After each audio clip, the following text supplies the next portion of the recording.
అందరి ముందు నన్ను ప్రేమించానని, పెళ్లి చేసుకుని జీవితాంతం కళ్ళల్లో పెట్టుకుని చూసుకుంటానని చెప్పిన ఈ మగ మహారాజు నెల రోజుల అగ్రిమెంట్ చూపించి విడాకులు అడుగుతున్నారు. మా అక్క కోసం నేను అగ్రిమెంట్కి ఒప్పుకుంటే ఆస్తి కోసం ఒప్పుకున్నానని ఆరోపించారు. అది కూడా అబద్ధమని తేలింది. ఈ పెళ్ళయి 1 year అయితే 3 ఏళ్లుగా నేను నా భర్తను అత్తమామలను టార్చర్ పెడుతున్నాను అని ఆ సీను చెప్పింది కూడా అబద్ధమని రుజువైంది యువర్ ఆనర్. అవడానికి మాది అగ్రిమెంట్ పెళ్ళే అయినా నేను నా భర్తను ఇష్టపడి ప్రేమించి పెళ్లి చేసుకున్నాను యువర్ ఆనర్. ఆయనతో జీవితాంతం కలిసి ఉండాలి అని అనుకున్నాను. అందుకే విడాకులు వద్దు అనుకున్నాను.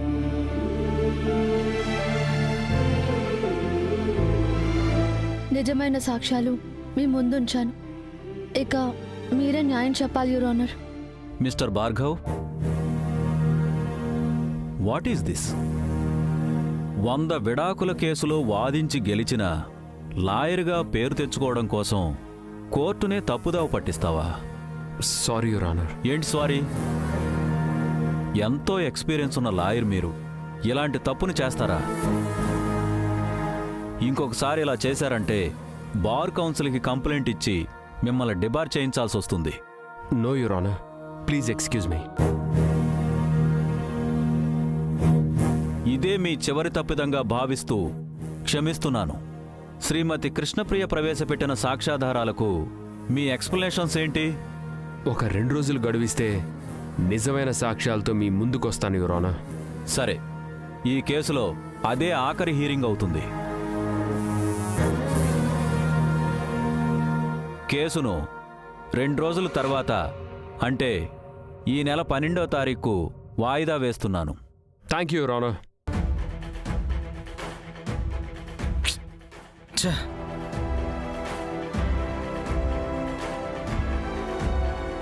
మిసెస్ కృష్ణప్రియ, స్వతహాగా మీరు లాయర్ కాకపోయినా ఒక ప్రొఫెషనల్ లాయర్లా మీరు మీ కేసును వాదించుకున్న తీరును అభినందిస్తున్నాను.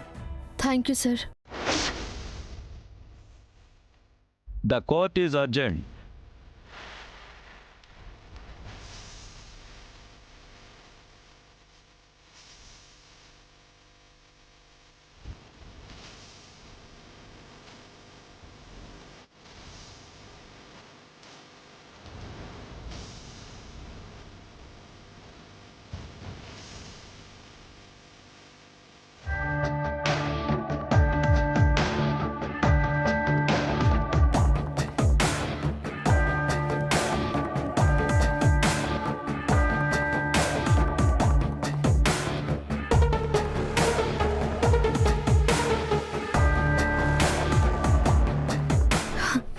కేసు కంప్లీట్ అయినట్టుంది మేడం. అందరూ బయటకు వచ్చేస్తున్నారు. అంటే కృష్ణకి రాధకి ఈ పాటికి డైవోర్స్ వచ్చేసుంటాయన్నమాట. కృష్ణ మొహం మాడిపోయుంటుంది. మామూలుగా మాడి ఉండదు మేడం. కరెంట్ షాక్ కొట్టిన కాకిలా నల్లగా మాడిపోయి ఉంటుంది.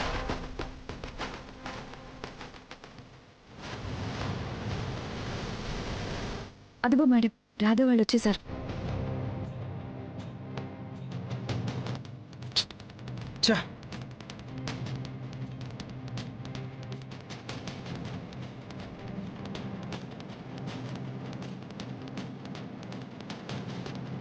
సారీ రాధ గారు.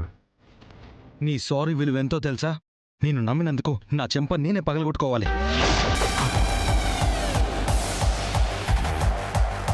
ఇలా జరుగుతుందని నేను ఎక్స్పెక్ట్ చేయలేదు. మీ మిస్సెస్ చాలా ఎక్స్పర్ట్లా ఉన్నారు. ఇలా చెప్పడానికి సిగ్గుగా లేదు? 99 కేసులు వాదించి గెలిచాను అని గర్వంగా చెప్పుకున్నావు కదా. 100వ కేసు గెలిచి ఏదో గిన్నిస్ బుక్ రికార్డు బద్దలు కొడతానని బిల్డప్ ఇచ్చావు.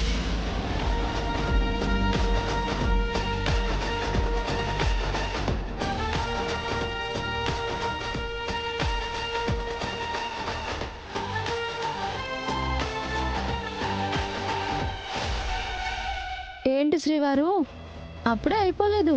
మీరు ఈ శతవిడాకుల వీరుడికి పార్టీలు సన్మానాలు మాత్రమే చేస్తానని అనలేదు.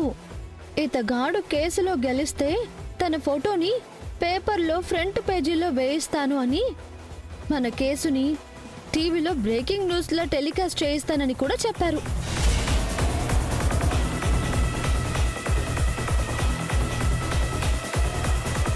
ఏదో ఒక హీరింగ్లో నీది అప్పర్ హ్యాండ్ అయిందని ఆనందపడకు. ఇంకో హీరింగ్ ఉంది.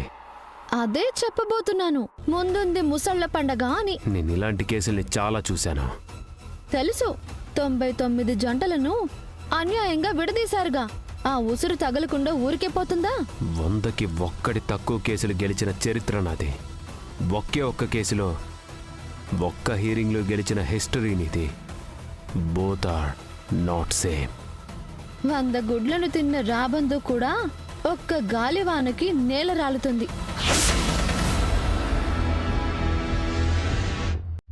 ఏంటి మాస్టర్, ఇంటికేగా వెళ్దామా? నువ్వు వెళ్ళు. ఏంటి తమరు రారా? నాతో నీకెందుకు? అంటే కలిసి కోర్టు దాకా వచ్చాం కదా, కలిసి ఇంటికి వెళ్దాం అని. మనమేం కలిసి రాలేదు, మధ్యలోనే దింపేశాను. నేను అలా కాదు, మిమ్మల్ని వదిలేసి పోను. చివరి దాకా మీతోనే ఉంటాను. మీ సన్మాన సభ కాస్త సంతాప సభ అయినట్టుంది. కాసేపు ఒకరినొకరు ఓదార్చుకొని రండి.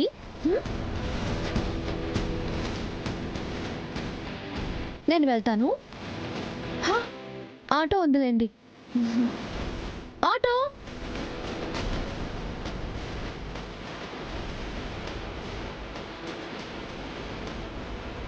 షిట్.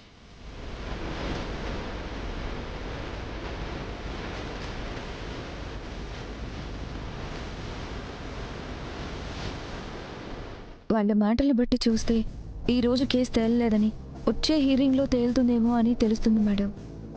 అంత పెద్ద లాయర్ని కృష్ణ ఎలా ఆపగలిగింది? లాలో దానికి ఓనమాలు కూడా రావే. అదే అర్థం కావట్లేదు మేడం. అంతా అర్థం అవ్వాలంటే ముందు ఆ లాయర్ ఇంటికి వెళ్ళాలి. పద చెప్తాను.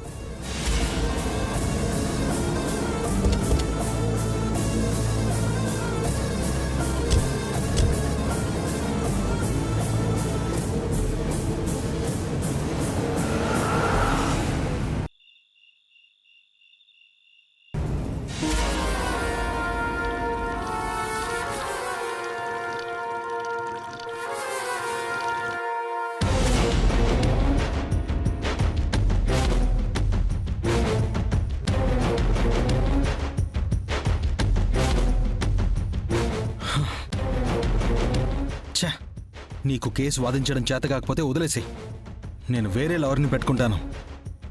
అదేంటి బాస్ అంత మాట అనేసావు? అసలు నువ్వు సహకరించుంటే ఈ కేసుని ఎప్పుడో క్లోజ్ చేసి ఉండేవాడిని. అంటే ఏంటి? నేను నీకు ఫీజు ఇవ్వలేదా? నువ్వు చెప్పింది వినలేదా? కోర్టులో నువ్వు చెప్పినట్టు ప్రవర్తించలేదా? అదంతా వేరే బాసు. కోర్టుకు బలమైన ఆధారాలు, సాక్ష్యాలు కావాలి. జడ్జి గారు కాదు అనలేని, తిరుగులేని ఆయుధాలు కావాలి. సారీ, నాది ఫర్నిచర్ షాప్. నా దగ్గర సోఫాలు, టీపాయిలు ఉంటాయి తప్ప తుపాకులు, బాంబులు లేవు. కోర్టులో ఆయుధాలంటే అవి కాదు బాస్. మీ వైఫ్కి వ్యతిరేకంగా బలమైన ఆధారాలు. బ్రహ్మాస్త్రం లాంటి ఒక ఆయుధం వదిలేమే అనుకో, మీ ఆవిడ నోరు మూతపడుతుంది. జడ్జి గారు మారు మాట్లాడకుండా విడాకులు ఇచ్చేస్తారు.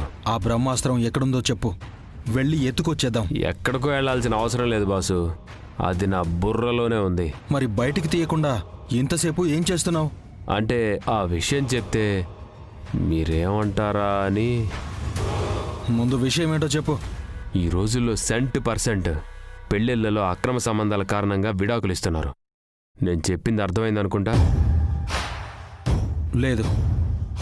ఏం లేదు బాసు, మీ వైఫ్ క్యారెక్టర్ గురించి మంచిది కాదు అని, ఎవరితోనో ఎఫ్ఐఆర్ ఉందని కోర్టులో చెప్పావా అనుకో,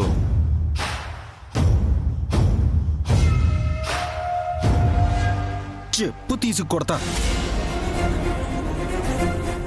బాసు ఎలా కనిపిస్తున్నాను నేను?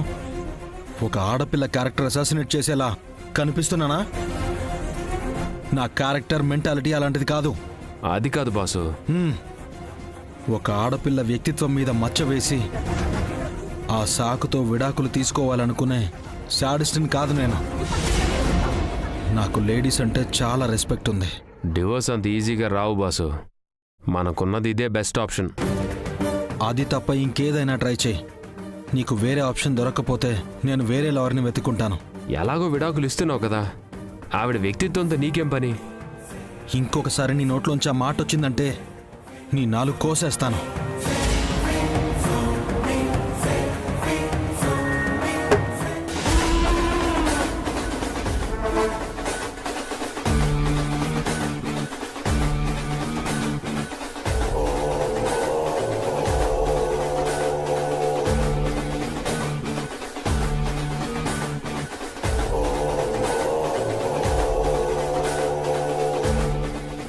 Sorry madam.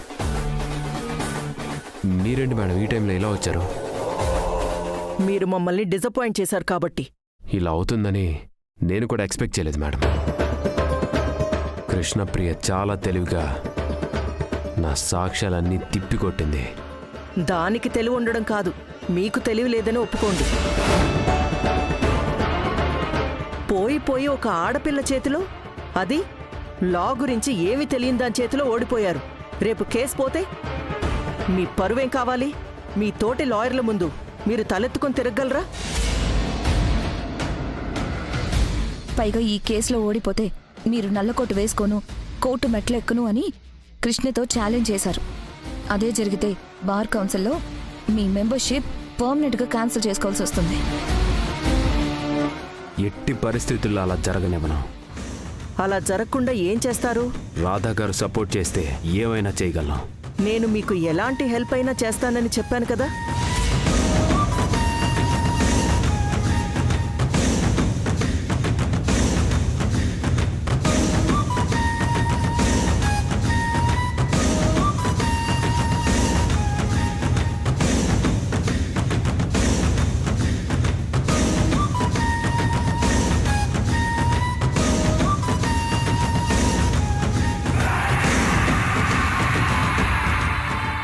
ఆ పని చేస్తే మనం ఈ కేసు గెలుస్తామా? ఖచ్చితంగా గెలుస్తాం మేడం.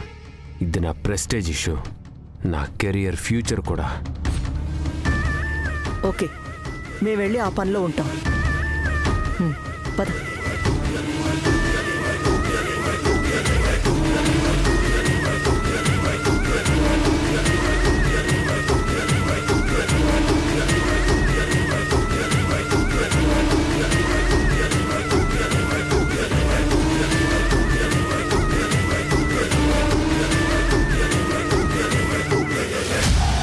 మిస్సెస్ కృష్ణప్రియ, నీ పని అవుట్.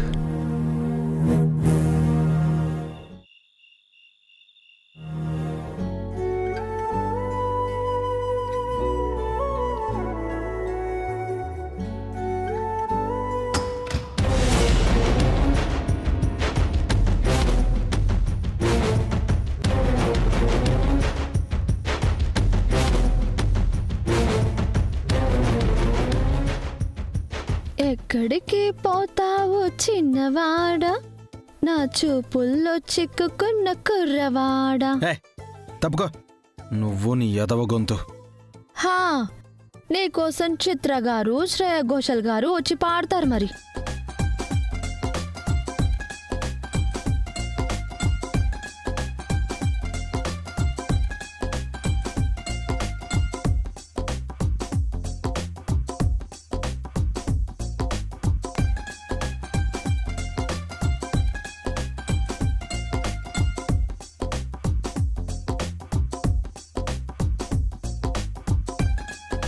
ఏంటి కూర్చున్నారు? లేచి ఫ్రెష్ అవ్వండి, భోజనం వడ్డిస్తాను.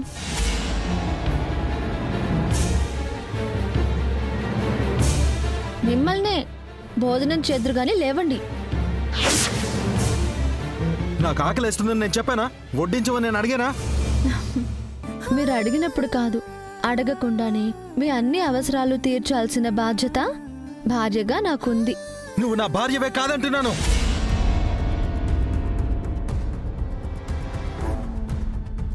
మళ్ళీ నీకు బాధ్యతలు, హక్కులు, అధికారాలు ఎవరిచ్చారో? ఎందుకు అరుస్తున్నారు?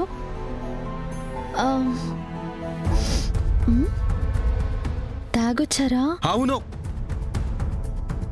విషం తాగలేక మందు తాగొచ్చాను. ఓహో, కేసు ఓడిపోయిన బాధలో మీరు లాయర్తో కలిసి షేర్ చేసుకొని వచ్చారా?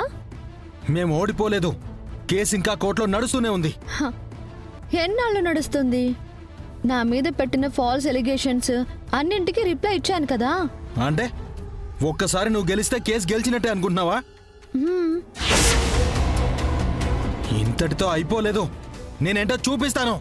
అంటే ఏం చేస్తారు? ఇంకా నా మీద అబద్ధపు ఆధారాలు, తప్పుడు సాక్ష్యాలు పుట్టిస్తారా? హ, ఇంకేముందని మీరు బయట పెట్టడానికి?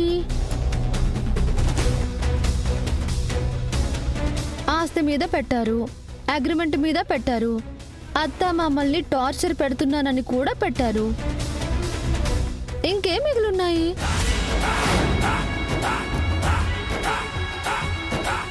ఓ, నాకు మతి స్థిమితం లేదు, పిచ్చిదానని పెడతారా?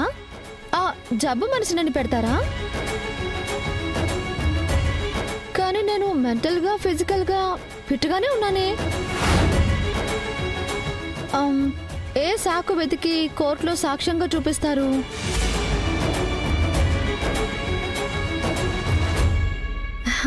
నా గురించి పెట్టడానికి ఏమీ లేదు. ఈ రోజైనా రేపైనా ఎప్పటికైనా గెలుపు నాదే. మీకు విడాకులు రావు. వస్తాయి. రావు అంటున్నాను కదా. వచ్చేలా చేస్తాను. మీరు చేయడానికి ఇంకేం లేదు. నా మాట విని ఈ డివోర్స్ మ్యాటర్ ఇంతటితో వదిలేయండి.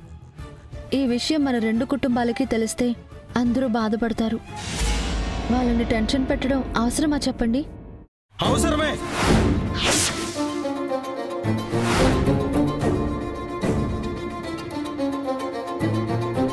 నాకు నీతో దూరంగా ఉండడం అవసరం.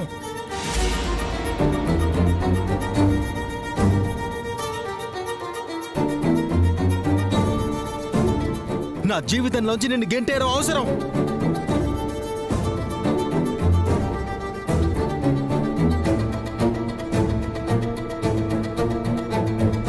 నేను స్వేచ్ఛగా ఉండడం అవసరం. నేనుగా ఉండడం అవసరం.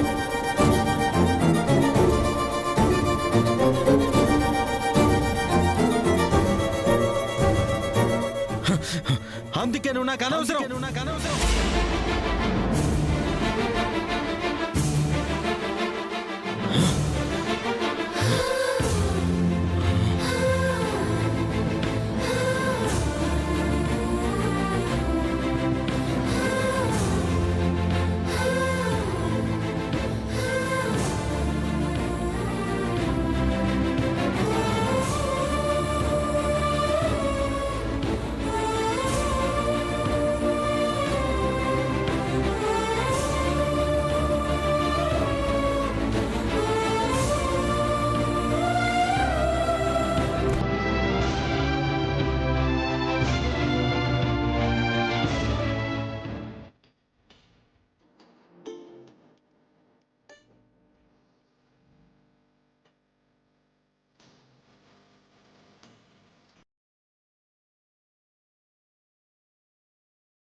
మీరు నన్ను ఎందుకు అర్థం చేసుకోలేకపోతున్నారండి? ఏనాడో మీకు తగిలిన గాయాన్ని ఇంకా ఎందుకు తలుచుకుంటున్నారు? ఒక్కసారి ఆ గాయాన్ని పక్కన పెట్టి నన్ను చూస్తే నా మనసేంటో మీకు అర్థమవుతుంది. ఒకసారి ప్రేమ మీకు దూరం అయింది. ఇప్పుడు మీరే ప్రేమని దూరం చేసుకోవాలి అని అనుకుంటున్నారు. చాలా తప్పండి.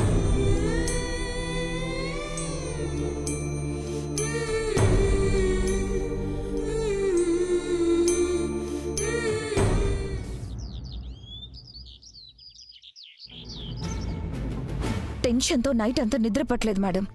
ఎంత ఆలోచించినా ఒక్క ఐడియా కూడా రావట్లేదు. మీకేమైనా తట్టిందా మేడం? లేదు. ఆ కృష్ణని ఎలా ఎదుర్కోవాలా అని నిన్నట్నుంచి నేను థింక్ చేస్తూనే ఉన్నాను. మన దగ్గర ఎక్కువ టైం కూడా లేదు మేడం. ఆ లాయర్ చెప్పినట్టు వెంటనే కృష్ణని ఏదో ఒకలా ఇరికించాలి. పక్కాగా ప్లాన్ చేయకుండా మనం తొందర పడకూడదు శిఖర. బాగా ఆలోచించి ప్లాన్ చెయ్యాలి. కృష్ణని చావు దెబ్బ కొట్టాలి.